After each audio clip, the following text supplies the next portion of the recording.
Hi everybody, I'm Travis Brandner. I am here in the studio with In Details. In Details, thank you for being here. Thanks for having me, Travis. Please introduce yourself to the people of the internet. People of the internet, I am Paul, and I am the only person in Details at the moment. In Details was a three-piece, now you're a solo act. Can you please explain a little bit about how that happened and just about that? Yeah, In Details was three friends who started playing music in college together. It was a cellist, a drummer, and a pianist being myself. And we played as a three-piece for about 4 years, and then the other two took off to a PhD school. They were just recently married too, little fun fact. And yeah, now it's just me. Now it's solo, which is cool because it's kind of like your own thing now, and you can take the direction in any way that you want to go. Absolutely. And I mean, it's not a situation where they ran or they, left on any bad terms. They're very supportive of the music still, and probably the two biggest fans. So, sounds like it was a pretty good move for everybody in that. Who are some of the biggest influences as the band In Details? I would say it started out with influences like 30 Seconds to Mars and U2, and then it eventually became something more like The National. It's an evolving project, but if I had to put my finger on one band that was the biggest, it would be Radiohead. All of those are really popular, amazing bands. A lot of people have probably taken influence from great people like that. That's true, but I promise I'm not pandering. You have one album out called Glass. This is true. It was released last year.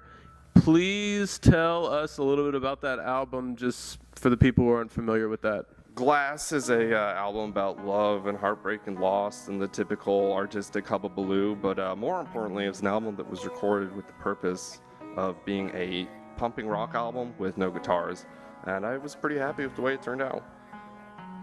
Was it hard to make a pumping, banging rock album with no guitars in it? It was absolutely hard, both because it was my first album and because we were trying to work around certain sonic impedances without a guitarist in the band. It actually took us 5 years to record the album.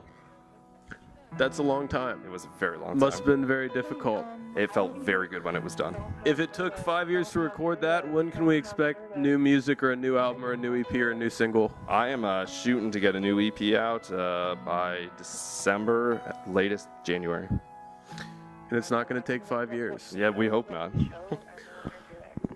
How has your project been going lately? How have the shows been? What's the reception been like? And what's going on with the band right now? Honestly, things have never been better. I recently moved to the city, to Cincinnati, and I feel like I was welcomed into the music scene with open arms. I've met a lot of bands, a lot of musicians, promoters, people who've really put a lot of time and effort into helping me get to where I want to be, and I've had a lot of opportunities to play and meet new people, and it's just great. And who are you kind of playing with right now? You mentioned it was there was kind of a popular band that you're kind of supporting right now.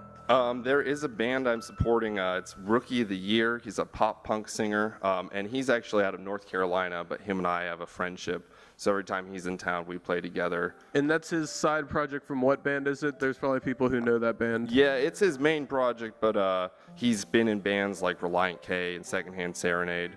Or I think he's worked with Reliant K. I don't think I should say he's in it, but he has been in Secondhand Serenade. So you guys are pretty cool and supportive, and you're just growing and working together. Absolutely, and especially working a lot with some of the local bands as well, like Witches in Paris is a big one, and another up-and-coming piano act, Icky Romantic.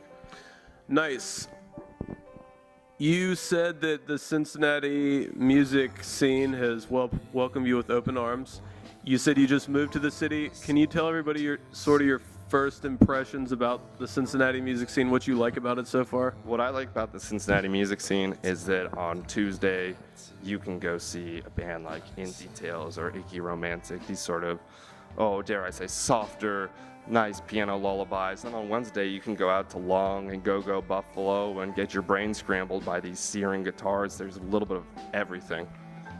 Nice. So what are your favorite bands from the Cincinnati music scene so far since you've been here? As In Details started out as a piano, drum, and cello group, I'm going to have to go with Long because I dig the cello and drum combo. A lot of people like them. Yeah, Lung is a very amazing band, and I hear more and more people say they love that band. So, yeah, that's good. Is there anything you would like to say to everybody before we sort of wrap this up? I guess if I had to address the people of the internet and the good people of Cincinnati, I'd just like to say, I'm here now. If you haven't met me, I want to meet you. Great. So we all need to go see In Details at the upcoming shows. And if you would like to listen to the album Glass, it is on Bandcamp, indetails.bandcamp.com. That's right. It's also streaming from my website at www.indetailsband.com. And you can find it on SoundCloud and also Spotify and iTunes. Listen to Glass by In Details at all the places that Paul just said.